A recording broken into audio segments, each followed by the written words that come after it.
Welcome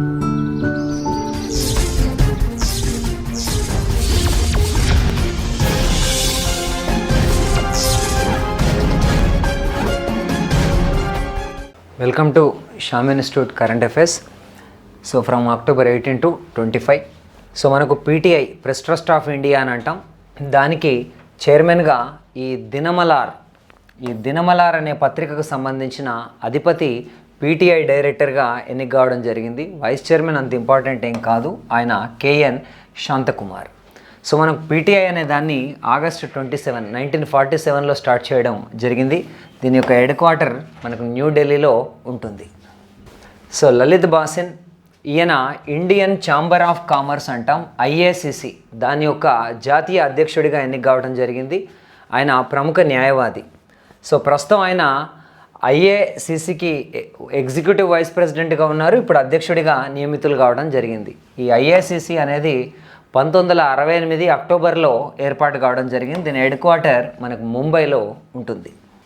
so Ajay బాదు, so ఈయన భారత ఎన్నికల సంఘం యొక్క డిప్యూటీ ఎలక్షన్ కమిషనర్ కాదు, డిప్యూటీ ఎలక్షన్ కమిషనర్గా అజయ్ బాదు నియమితులు కావటం జరిగింది. So July 24, 2024. సో జూలై 24, 2024 వరకు ఆయన ఈ పదవిలో కొనసాగుతారు. ఆయన గుజరాత్ క్యాడర్కి సంబంధించిన 99 బ్యాచ్ ఐఏఎస్ అధికారి. సో ఇంతకుముందు మాజీ రాష్ట్రపతి రామ్నాథ్ కోవింద్కు జాయింట్ సెక్రటరీగా కూడా ఆయన పనిచేయడం జరిగింది.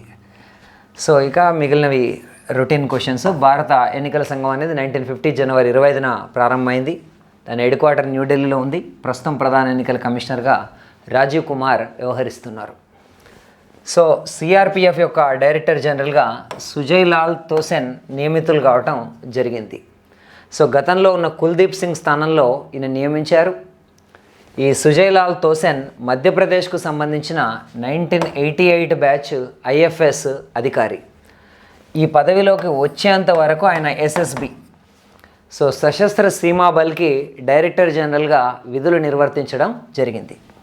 So Anil Dayal Singh ITBP Indo Tibetan border police యొక్క డైరెక్టర్ జనరల్గా ఎంపిక కావడం జరిగింది. సో 1988 బ్యాచ్కి సంబంధించిన అధికారిన. సో మనకు బ్యూరో ఆఫ్ ఇన్వెస్టిగేషన్లో ఇప్పుడు ప్రస్తుతం పనిచేస్తున్నారు. సో ఐటీబీపీ ప్రధానంగా డ్యూటీ చేసేది ఈ యొక్క నియంత్రణ లేఖ, లైన్ ఆఫ్ యాక్చువల్ కంట్రోల్ అంటాం. దానికి 3488 కిలోమీటర్ల సరిహద్దు భద్రతను పర్యవేక్షించే దళమే ఐటీబీపీ. దీన్ని మీకు 1962లో ఏర్పాటు చేశారు. సో దీని యొక్క హెడ్ క్వార్టర్ న్యూఢిల్లీలో ఉంది. ఈ రకంగా కూడా దీన్ని గుర్తుపెట్టుకోవాలి, ఎందుకంటే ఈ సంవత్సరం షష్ఠి పూర్తి చేసుకున్న సరిహద్దు భద్రతా దళం ఇది. సో అపరాజిత సారంగి భువనేశ్వర్కి సంబంధించిన బీజేపీ లోక్సభ సభ్యురాలు. మనకు ఇంటర్ పార్లమెంటరీ యూనియన్ అని చెప్తాం.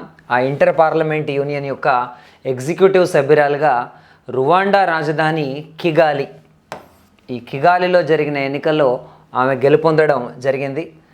సో అది అంత అవసరం ఏం లేదు, మొత్తం 18 ఓట్లలో 12 ఓట్లు ఆమెకు లభించడం జరిగింది. సో ఆమె 15 మంది ఎగ్జిక్యూటివ్ సభ్యులు ఉంటారు. ఆ 15 మంది ఎగ్జిక్యూటివ్ సభ్యుల్లో భారతదేశం తరపున ప్రాతినిధ్యం వహించడం జరుగుతుంది. ఈ ఇంటర్ పార్లమెంటరీ యూనియన్ అనే దాన్ని 1889లో జెనీవాలో స్టార్ట్ చేయడం జరిగింది. ప్రస్తుతం డ్యూరాటే పాచికో దాని అధ్యక్షుడిగా ఉన్నారు. సో ఎడిటర్స్ గిల్డ్ అంటాం. దానికి ది సిటిజన్, ఆ పత్రిక యొక్క సంపాదకురాలైనట్టి సీమా ముస్తఫా ఇప్పుడు దానికి అధ్యక్షురాలిగా ఎన్నిక కావడం జరిగింది ఏకగ్రీవంగా. రోజర్ బిన్నీ భారత క్రికెట్ కంట్రోల్ బోర్డ్ అంటే బీసీసీఐ యొక్క 36th ప్రెసిడెంట్గా ఎన్నిక కావడం జరిగింది. సో అక్టోబర్ 18న ఆయన నూతన అధ్యక్ష ప్రక్రియ చేపట్టి బాధ్యతలు స్వీకరించడం జరిగింది. సో రోజర్ బిన్నీ మనకు 1983లో జరిగిన ప్రపంచ కప్, భారత్ నెగ్గిన ఆ ప్రపంచ కప్లో అత్యధిక వికెట్లను తీసిన బౌలర్ అతనే. 18 వికెట్లు ఆయన తీయటం జరిగింది. సో ఆయన ఈ బీసీసీఐ అధ్యక్షుడిగా ఎన్నిక కావడం జరిగింది. ఇక ఐపీఎల్, ఆ ఇండియన్ ప్రీమియర్ లీగ్ యొక్క చైర్మన్గా అరుణ్ దుమాల్ ఎన్నిక కావడం జరిగింది. అరుణ్ దుమాల్కి ముందు ఈ పదవిలో బ్రజేష్ పటేల్ కొనసాగారు. ఇక బీసీసీఐకి గత అధ్యక్షుడిగా సౌరవ్ గంగూలీ పనిచేయటం జరిగింది.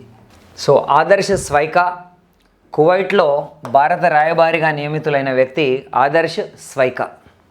అపూర్వ శ్రీవాస్తవ స్లోవాక్ రిపబ్లిక్కి భారత రాయబారిగా నియమితుడైన వ్యక్తి శ్రీవాస్తవ. గిరిధర్ అరమానేని వెరీ రీసెంట్గా కొత్తగా భారత రక్షణ కార్యదర్శిగా అపాయింట్ చేశారు. ఇంకా ఆయన బాధ్యతలు స్వీకరించాల్సి ఉంది. ఈయన 1988 ఆంధ్రప్రదేశ్ క్యాడర్ ఐఏఎస్కు సంబంధించిన వ్యక్తి మిస్టర్ గిరిధర్ అరమానే. సో ప్రస్తుతం ఆ పదవిలో అజయ్ కుమార్ కొనసాగుతూ ఉన్నారు. గిరిధర్ అరమానే ఈ పదవిలోకి వచ్చే ముందు ఇప్పటి వరకు కేంద్ర రహదారులు రవాణా శాఖ కార్యదర్శిగా పనిచేస్తూ ఉన్నారు. సో ఇక రష్యన్ గబ్బిలాల్లో మనకు కొత్త వైరస్ అనేది కనిపించింది. దాన్ని కోస్టా 2 అంటున్నాం. కోస్టా 2 అనే వైరస్ కనిపించింది. ఇది మనుషులకు కూడా సోకగలదని భావిస్తున్నారు. సో కోవిడ్ యొక్క వ్యాక్సిన్స్ ఏవైతే ఉన్నాయో అవి దీనిపైన పని చేయవని కూడా చెప్తున్నారు. అలాగే ఈ కొత్త వైరస్లోని స్పైక్ ప్రోటీన్లకి మానవ కణాల్లో భారీ ఇన్ఫెక్షన్ని కలిగించే సామర్థ్యం ఉందని కూడా చెప్పబోతున్నారు. సో ఈ కోవిడ్ కోస్టా 1 కోస్టా 2 వైరస్లని ఫస్ట్ మీకు రష్యా గబ్బిలాల్లో 2020లో కనుగొన్నారు. ఇప్పుడు అది మనుషులకు కూడా వ్యాప్తి చెందొచ్చని ప్రకటించారు. సో అమెరికా, భారత్ సెప్టెంబర్లో నావిక విన్యాసాలని జరిపాయి. సో అవి విశాఖలో జరిగాయి కాబట్టి ఆటోమేటిక్గా తూర్పు నావీ సో ఆ యొక్క విన్యాసాల పేర్లు మనకు టైగర్ ట్రయంప్ పేరుతో మానవతా సాయం పైన 3 రోజుల విన్యాసాలు జరగడం జరిగింది. సో అగ్ని ప్రైమ్ అనేది ఒక క్షిపణి, పూర్తి స్వదేశీ పరిజ్ఞానంతో తయారు చేసిన ఒక మధ్యశ్రేణి కొత్త తరం బాలిస్టిక్ క్షిపణి ఇది. సో మనకు కలాం ఐలాండ్ అని అంటాం. ఇది మనకు ఒడిశాలోని బాలాసోర్ సమీపంలో ఉంది. అక్కడి నుంచి దీన్ని ప్రయోగించారు. దీంట్లో ఘన ఇంధనంతో ఇది పనిచేయటం జరుగుతుంది. మనకు దీనిలో గమనాన్ని రాడర్లు, టెలిమెట్రీ సాధనాలు, బంగాళాఖాతంలో మోహరించిన యుద్ధ నౌకలతోటి పూర్తి స్థాయిలో నిశితంగా పరిశీలించడం జరిగింది. మనకు గతంలో అగ్ని ప్రైమ్ క్షిపణిని డిసెంబర్ 18, 2021 దాదాపు 10 నెలల క్రితం దాన్ని ప్రయోగించడం జరిగింది. సో దీర్ఘకాలం నిల్వ చేయడానికి దీనికి ఒక క్యానిస్టర్ని అమర్చారు, ఒక గొట్టపు తొడుగు అన్నమాట. ఆ క్యానిస్టర్ని అమర్చడం వల్ల ఎక్కడికైనా దీన్ని చాలా సులభంగా రవాణా చేయొచ్చు. సో ఆ రవాణా ద్వారా రైలు లేదా మామూలు రోడ్డు మార్గం ద్వారా దాన్ని తీసుకెళ్తూ అక్కడి నుంచి కూడా దీన్ని ప్రయోగించవచ్చు. ఆల్రెడీ ఉన్న అగ్ని 3 క్షిపణితో పోలిస్తే ఇది దాదాపు సగం బరువు మాత్రమే ఉండడం కూడా ఆ రవాణా సులభం కావడానికి కారణం. ఇప్పటి వరకు అగ్ని సిరీస్ క్షిపణులన్నిట్లలో కూడా అతి తక్కువ బరువు కలిగిన క్షిపణి ఇదే, అది అగ్ని ప్రైమ్. సో భారత్ డైనమిక్స్ వాళ్ళు కొన్ని గైడెన్స్ అంటే యాంటీ ట్యాంక్ గైడెడ్ మిసైల్, ఈ ట్యాంకు విధ్వంసక క్షిపణి సంగ్రామిక, అలాగే యాంటీ ట్యాంక్ వెపన్ సిస్టమ్ సంహారికతో పాటు యాంటీ ఎయిర్ క్రాఫ్ట్ వెపన్ సిస్టమ్లను కూడా ఆవిష్కరించడం జరిగింది. ఇవన్నీ మోడల్సే, ఇంకా పూర్తి స్థాయిలో అందుబాటులోకి రాలేదు. అక్టోబర్లో మనకు గాంధీనగర్లో జరిగిన డిఫెన్స్ ఎక్స్పో 12వ డిఫెన్స్ ఎక్స్పోలో బీడీఎల్ భారత్ డైనమిక్స్ యొక్క చైర్మన్ సిద్ధార్థ మిశ్రా వీటిని రాజ్నాథ్ సింగ్కి అందించడం జరిగింది. ఈ సంగ్రామిక ఏదైతే ఉందో దీన్ని మనకు ఎంబీటీ అంటే అర్జున్ యుద్ధ ట్యాంక్కి అనుసంధానించడం జరుగుతుంది. ఇక మనకు దీనికోసం ఆల్రెడీ మనకు రఫేల్ యుద్ధ విమానాలు తెలిసిందే. ఫ్రాన్స్ కంపెనీ డసాల్ట్ ఏవియేషన్ వాటిని ప్రొడ్యూస్ చేస్తుంది. ఆ డసాల్ట్ ఏవియేషన్తో వీటి తయారీకి సంబంధించి ఒక ఒప్పందం కూడా కుదిరింది. అలాగే బీడీఎల్ ఆయుధాలు, అస్త్ర, స్మార్ట్ యాంటీ ఎయిర్ ఫీల్డ్లను కూడా రఫేల్లో అమర్చడానికి ఇక్కడ అంగీకారం కుదిరింది. సో మనకు 36 ఉపగ్రహాలతో అక్టోబర్ 22న ఒక ప్రయోగం జరిగింది. సో శ్రీహరికోటలో ఉన్న జిఎస్ఎల్వి మార్క్ 3 వాహక నౌక ద్వారా ఆ 36 ఉపగ్రహాలని కూడా నింగిలోకి పంపించడం జరిగింది. ఇస్రో మొదటిసారిగా మనకు జిఎస్ఎల్వి వాహక నౌక ద్వారా 6 టన్నుల బరువు ఉండి ఈ విదేశీ ఉపగ్రహాలను పంపడానికి న్యూ ఇయర్ స్పేస్ ఇండియా లిమిటెడ్కి సెకండ్ ప్రాజెక్ట్. ఫస్ట్ ప్రాజెక్టుగా GSAT-24 అనే దాన్ని ప్రయోగించడం జరిగింది. ఇప్పుడు సెకండ్ ప్రాజెక్టుగా వన్ వెబ్ అనే సంస్థకు సంబంధించిన 36 ఉపగ్రహాలని నిర్ణీత కక్షల్లో వరుసగా ప్రవేశపెట్టడం జరిగింది. ఇందులో ఒక్కొక్క ఉపగ్రహం బరువు 142 కిలోలుగా ఉంది. కక్షలోకి వెళ్ళిన ఉపగ్రహాలన్నీ కూడా యునైటెడ్ కింగ్డమ్కు చెందిన గ్రౌండ్ స్టేషన్ నుంచి నియంత్రించడం జరుగుతుంది. వన్ వెబ్ యొక్క ఆపరేషన్స్ అన్నీ అక్కడి నుంచే ఉన్నాయి కాబట్టి. జిఎస్ఎల్వి మార్క్ 3 వాహక నౌకలో 3 దశలు ఉంటాయి మొత్తం. సో మొదటి దశలో ఒక 200 టన్నులు ఘన ఇంధనం ఉంటే, రెండవ దశలో 110 టన్నుల ద్రవ ఇంధనం, మూడో దశలో ఒక 25 టన్నుల అతి శీతల క్రయోజెనిక్ ఇంధనం ఉంటుంది. జిఎస్ఎల్వి మార్క్ 3 వాహన నౌక ప్రయోగాని కోసం మనకి ఇప్పటివరకు 160 కోట్లు ఖర్చు చేయడం జరిగింది. ఈ యొక్క నౌక బరువు ఎంత అంటే 640 టన్నులు, ఎత్తు అనేది మనకు 43.43 మీటర్లు ఉంటుంది. సో అక్టోబర్ 16న డిబియు అంటాం, 75 డిజిటల్ బ్యాంకింగ్ యూనిట్లని జాతికి అంకితం చేయడం జరిగింది ప్రధానమంత్రి నరేంద్ర మోదీ. సో ప్రతి ఖాతా పరిధిలో అంటే ఈ బ్యాంకు శాఖలు ఏవైతే ఉన్నాయో తమ పరిధిలో కనీసం 100 మంది వ్యాపారులు పూర్తిగా డిజిటల్ ఆర్థిక లావాదేవీలు జరిపేలాగా చూడాలని చెప్పేసి విజ్ఞప్తి చేయడం జరిగింది. సో డిబియులో అన్నీ ఉంటాయి, పొదుపు ఖాతాలు, సేవింగ్స్ అకౌంట్స్, రుణాలు, పెట్టుబడులు, బీమా సదుపాయాలు ఇవన్నీ కూడా రెగ్యులర్ బ్యాంకు లాగానే అందుబాటులోకి ఉంటాయి. ఈ 75లో మనకు తెలుగు రాష్ట్రాలకు సంబంధించి 5 యూనిట్లు ఉన్నాయి. సో అందులో 2 ఆంధ్రప్రదేశ్లో, మిగిలిన 3 తెలంగాణలో ఉన్నాయి. ఆంధ్రప్రదేశ్లో తూర్పుగోదావరి, మచిలీపట్నంలో యూనియన్ బ్యాంక్ ఆఫ్ ఇండియాలో ఈ యూనిట్లు ఏర్పాటు చేశారు. తెలంగాణ విషయానికి వచ్చినప్పుడు జనగామ, రాజన్న సిరిసిల్ల జిల్లాలో ఎస్బీఐ యూనిట్లు, ఆ తర్వాత ఖమ్మంలో కబ్ అంటాం సియుబి సిటీ యూనియన్ బ్యాంక్ యూనిట్లలో ఈ డిజిటల్ బ్యాంకింగ్ యూనిట్ సేవలు అందుబాటులోకి వచ్చాయి. సో కేంద్ర ఆర్థిక మంత్రిత్వ శాఖ ఇప్పుడు ఒక గ్రాంట్ని ఇవ్వడం జరిగింది. 1764 కోట్ల గ్రాంట్ అనేది ప్రకటించింది. ఎందుకు ఈ గ్రాంట్ అని అంటే మనకు వివిధ సిటీల్లో ఈ మిలియన్ ప్లస్ సిటీస్ అంటే 10 లక్షల కంటే ఎక్కువ జనాభా కలిగిన నగరాల్లో ఈ అర్బన్ డెవలప్మెంట్ కోసం ఈ నిధుల్ని ఖర్చు చేయబోతున్నారు. ఆంధ్రప్రదేశ్లో 136 కోట్లు, ఛత్తీస్గఢ్లో 109 కోట్లు, మహారాష్ట్రలో 799 కోట్లు అండ్ ఉత్తరప్రదేశ్లో 720 కోట్లు మనకు ఈ నిధుల్ని అందించడం జరుగుతుంది. దీంట్లో మనకు ఏపీలో విజయవాడ అండ్ విశాఖపట్నం, ఛత్తీస్గఢ్లో దుర్గ్, బిలాయ్, రాయ్పూర్, ఆ తర్వాత మహారాష్ట్రలో ఔరంగాబాద్ అండ్ గ్రేటర్ ముంబై, నాగ్పూర్, నాసిక్, పూణే వంటి పట్టణాలు ఉన్నాయి. సో రాష్ట్రాలే మనకి ఇంపార్టెంట్. ఆంధ్రప్రదేశ్, ఛత్తీస్గఢ్, మహారాష్ట్ర అండ్ ఉత్తరప్రదేశ్ ఈ 4 రాష్ట్రాలకి కూడా ఈ నగరాల అభివృద్ధికి సంబంధించిన పథకం అనేది అనౌన్స్ చేయడం జరిగింది. సో ఎలక్ట్రానిక్ గోల్డ్ రిసిట్స్ అంటాం, ఈజీఆర్. ఈ ఎలక్ట్రానిక్ గోల్డ్ రిసిట్స్ని బిఎస్ఈ బాంబే స్టాక్ ఎక్స్చేంజ్ తన ప్లాట్ఫామ్లో మొదలు పెట్టడం జరిగింది. అంటే 995 అండ్ 999 స్వచ్ఛత కలిగిన ఉత్పత్తుల్ని ఇందులో ప్రవేశపెట్టడం జరిగింది. 1 గ్రాము, 10 గ్రాములు అండ్ 100 గ్రాముల రూపంలో వీటిని డెలివరీ కూడా తీసుకోవటం జరుగుతుంది. మనం డెలివరీ తీసుకోవచ్చు లేదా ట్రేడింగ్కి కూడా వాడుకోవచ్చు. సో 100 మీటర్ల హర్డిల్స్లో జ్యోతి ఎర్రాజీ ఈ మధ్య జరిగిన జాతీయ నేషనల్ ఓపెన్ గేమ్స్ అంటాం, బెంగళూరులో జరిగాయి. అక్కడ మనకు జ్యోతి ఎర్రాజీ జాతీయ రికార్డుని సృష్టించడం జరిగింది 12.86 సెకండ్లలో. ఆమె ఆంధ్రప్రదేశ్ అమ్మాయి అయినప్పటికీ రైల్వేస్కు ప్రాతినిధ్యం వహిస్తూ ఈ రికార్డుని నెలకొల్పడం జరిగింది. గతంలో కూడా ఈ రికార్డు ఆమె పేరిటే ఉంది. ఇక్కడ రజత పథకం తెలంగాణ అమ్మాయి అగసారా నందినికి లభించింది. 13.57 సెకండ్లలో ఆమె కాంస్య పథకాన్ని మూడో స్థానాన్ని సాధించింది, కాంస్య పథకాన్ని.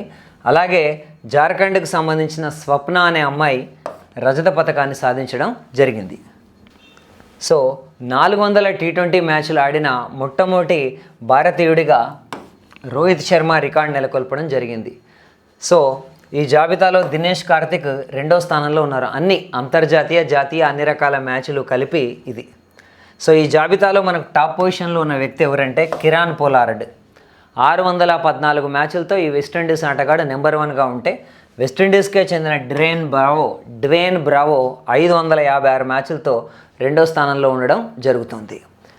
సో ఇది పాకిస్తాన్ ఆల్రౌండర్ షోయిబ్ మాలిక్ 3వ స్థానంలో ఉన్నారు. 3 దాకా వెళ్ళాల్సిన పని లేదు కిరాన్ పోలార్డ్. సో ఐఎస్ఎస్ఎఫ్ ప్రపంచ షూటింగ్ ఛాంపియన్షిప్ అక్టోబర్ 12 నుంచి 27 వరకు జరిగింది.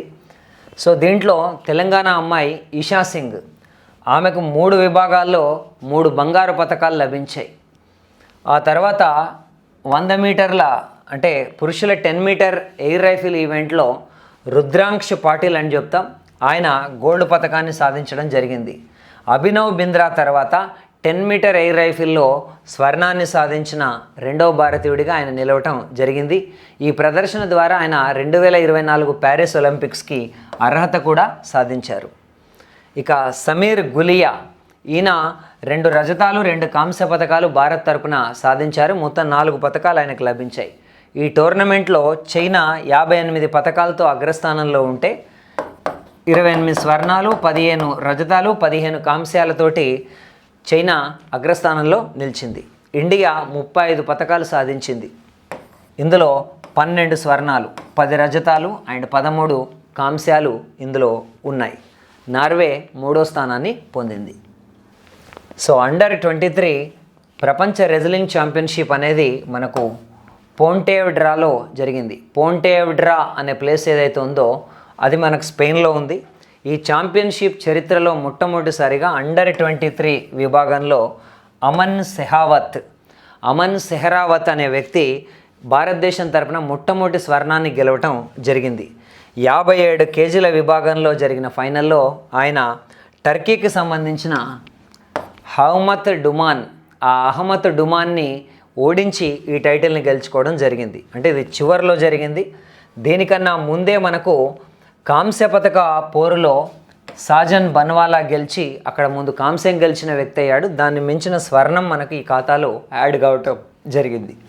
సో వైఎస్ఆర్ రైతు భరోసా పథకం ఏదైతుందో వరుసగా 4వ ఏడాది 2వ విడతగా అక్టోబర్ 17న పంట ఖాతాలో ఒక్కొక్క రైతు ఖాతాలో 4,000 చొప్పున సాయాన్ని అందజేయటం జరిగింది.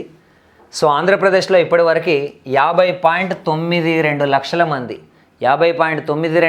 మంది రైతులకి మనకు 2,096.04 కోట్లని అందజేయటం ఈ పథకం కింద జరిగింది. రైతులతో పాటు SC, ST, BC, minority, even కౌలు రైతులు, రిజర్వ్ ఫారెస్టు, దేవాదాయ భూములు సాగు చేసుకుంటున్న రైతులకు కూడా ఈ వైఎస్ఆర్ రైతు భరోసా అనే దానికి 3 విడతల్లో ప్రతి సంవత్సరం 13,500ని అందజేయటం జరుగుతుంది. సో మొదటి విడతగా ఖరీఫ్ పంటలు వేసేటప్పుడు మే నెలలో ఫస్ట్ మనకు 7,500 చొప్పున ఇస్తున్నారు. రెండవ విడతగా అక్టోబర్లో మనకు రబీ ఆ టైంకి 4,000 అందజేస్తున్నారు. మూడవ విడతగా ధాన్యం ఇంటికి చేరే సంక్రాంతి సమయం జనవరి ఏదైతే ఉంటుందో అక్కడ 2,000ను రైతు ఖాతాలో జమ చేయటం జరుగుతుంది. ఇప్పటి వరకు మనం మొత్తం తీసుకున్నట్టయితే వైఎస్ఆర్ రైతు భరోసా పథకం ద్వారా 25,971.33 కోట్లని అందించడం జరిగింది. ఈ పథకం అనేది 2019 ఫిబ్రవరి 15న ప్రారంభం కావటం జరిగింది. So one India one fertiliser ఈ యొక్క పథకాన్ని అక్టోబర్ 17న ప్రైమ్ మినిస్టర్ మోదీ ఆవిష్కరించడం జరిగింది. దీని కింద మనకు ఈ భారత్ బ్రాండ్ అనే యూరియాని అలాగే 600 PM కిసాన్ సమృద్ధి కేంద్రాలను ప్రారంభించడం జరిగింది. సో దీంతో పాటు ఈ ఎరువుల గురించి నాణ్యమైన విషయాలను అందించేలాగా ఒక ఎలక్ట్రానిక్ వీక్లీ మ్యాగజైన్ని ఆవిష్కరించారు. దాని పేరు ఇండియన్ ఎడ్జ్ అనే పత్రికను కూడా ప్రధానమంత్రి ఆవిష్కరించడం జరిగింది, ఇండియన్ ఎడ్జ్. సో మనకు కిసాన్ సమృద్ధి కేంద్రాలు అనేవి ఒక వన్ స్టాప్ షాప్గా పనిచేస్తాయి. దేశవ్యాప్తంగా మనకు 3.25 లక్షల రిటైల్ ఎరువుల దుకాణాలు ఉన్నాయి. వాటన్నిటినీ కూడా క్రమంగా కిసాన్ సమృద్ధి కేంద్రాలుగా మార్చుతున్నట్టు కేంద్రం ప్రకటించడం జరిగింది. సో ఎరువుల దిగుమతి పైన అంటే మనం దాదాపు ఎరువులన్నీ కూడా దిగుమతే చేసుకోవాల్సి వస్తుంది కాబట్టి దీనివల్ల కేంద్ర ప్రభుత్వం పైన ప్రతిసారి 2.5 లక్షల కోట్ల రాయితీ భారం అనేది కంటిన్యూగా పడుతుంది. దాదాపు ప్రధానమంత్రి మెన్షన్ చేసిన దాని ప్రకారం ఒక కిలో ఎరువుని దాదాపు 80 రూపాయలకు కొని ప్రభుత్వం సబ్సిడీకి 6 నుంచి 8 రూపాయలకే అందిస్తున్నట్టు ప్రైమ్ మినిస్టర్ మెన్షన్ చేయటం జరిగింది. So prime minister development initiative for north east. ఇది అక్కడ మౌలిక సౌకర్యాలని పెంపొందించడానికి, పరిశ్రమల్ని ఏర్పాటు చేయడానికి, జీవనోపాధి ప్రాజెక్టుల మద్దతు కోసం 6,600 కోట్లతోటి ఈ పథకాన్ని కేంద్రం ప్రారంభించడం జరిగింది.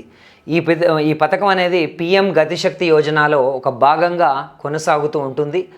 100% కేంద్ర ప్రభుత్వ నిధులతోటే ఈ పథకం అనేది రన్ అవుతుంది.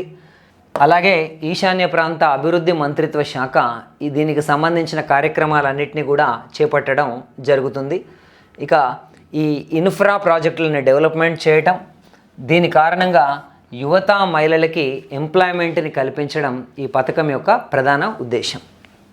మనకు జస్టిస్ కేజీ బాలకృష్ణన్ అంటే క్రైస్తవం, ముస్లిం ఇట్లాంటి మతాల్లోకి మారిన వాళ్ళకి ఎస్సీ హోదా కల్పించడం అనే అంశం పైన సుప్రీంకోర్టు యొక్క మాజీ ప్రధాన న్యాయమూర్తితో జస్టిస్ కేజీ బాలకృష్ణన్, ఆయన సుప్రీంకోర్టుకి మొట్టమొదటి ఎస్సీ ప్రధాన న్యాయమూర్తి కూడా.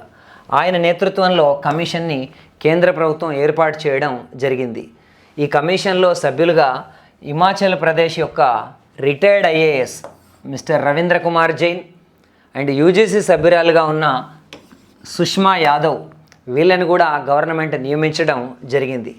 ఈ కమిషన్ బాధ్యతలు స్వీకరించినప్పటి నుంచి 2 ఏళ్ల లోపల నివేదికను ప్రొడ్యూస్ చేయాల్సి ఉంటుంది. రాజ్యాంగంలో ఆర్టికల్ 341 కింద రాష్ట్రపతి ఉత్తర్వుల్లో పొందుపరిచిన మతాల్లోకి కాకుండా ఇతర మతాల్లోకి మారిన వాళ్ళకి ఈ ఎస్సీ హోదా కల్పించడం గురించి ఈ కమిటీ అధ్యయనం చేయటం జరుగుతుంది. Article 341. So global innovation index అంటాం. మనకు WIPO world intellectual property organisation, వీళ్ళు ఈ గ్లోబల్ ఇన్నోవేషన్ ఇండెక్స్ని ఇస్తారు. సో ఇందులో మనకు భారతదేశం అనేది 40వ స్థానంలో ఉంది. 2021లో మనం 46వ స్థానంలో ఉన్నాం. అక్కడి నుంచి ఒక 6 స్థానాల్ని మనం మెరుగుపరుచుకొని ఇప్పుడు 40 పొజిషన్లోకి వెళ్ళాం. 2022లో 40, 21లో 46, మొత్తం 132 దేశాల్లో ఈ ఇండెక్స్ని అధ్యయనం చేయడం జరిగింది. సో దీంట్లో మనకు స్విట్జర్లాండ్ టాప్గా నిలిచింది.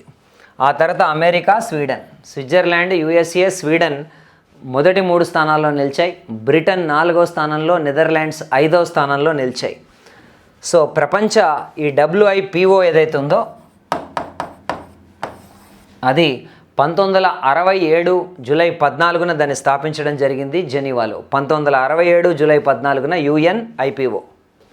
సో మనకు గ్లోబల్ హంగర్ ఇండెక్స్ అంటాం, ప్రపంచ ఆకలి సూచి.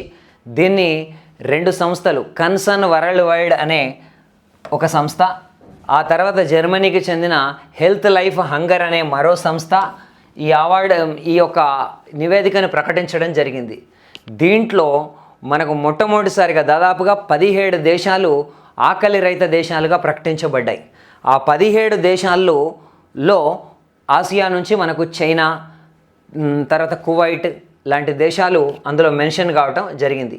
భారతదేశం గత ఏడాది ర్యాంకు 101 నుంచి ఇంకా దిగజారుతూ 107కు దిగజారడం జరిగింది. ఈసారి మన స్కోరు 29.1 స్కోర్ని మనం సాధించడం జరిగింది. ఇక పౌష్టికాహార లోపం, పిల్లల్లో ఎదుగుదల, 5 ఏళ్లలోపు పిల్లల్లో ఎత్తుకు తగ్గ బరువు, మాతా శిశు మరణాలు ఇట్లాంటి అంశాలన్నింటినీ తీసుకొని ఈ నివేదికను రూపొందించడం జరుగుతుంది. మనకు చైల్డ్ స్టంటింగ్ అంటాం, అంటే 5 ఏళ్లలోపు పిల్లలు తమ ఎత్తుకు తగ్గ బరువు ఉండకపోవడం. ఇలాంటి పిల్లల శాతం భారత్లో 19.3% ఉంది. చైల్డ్ స్టంటింగ్ పర్సంటేజ్ 19.3% అనేది ఉంది.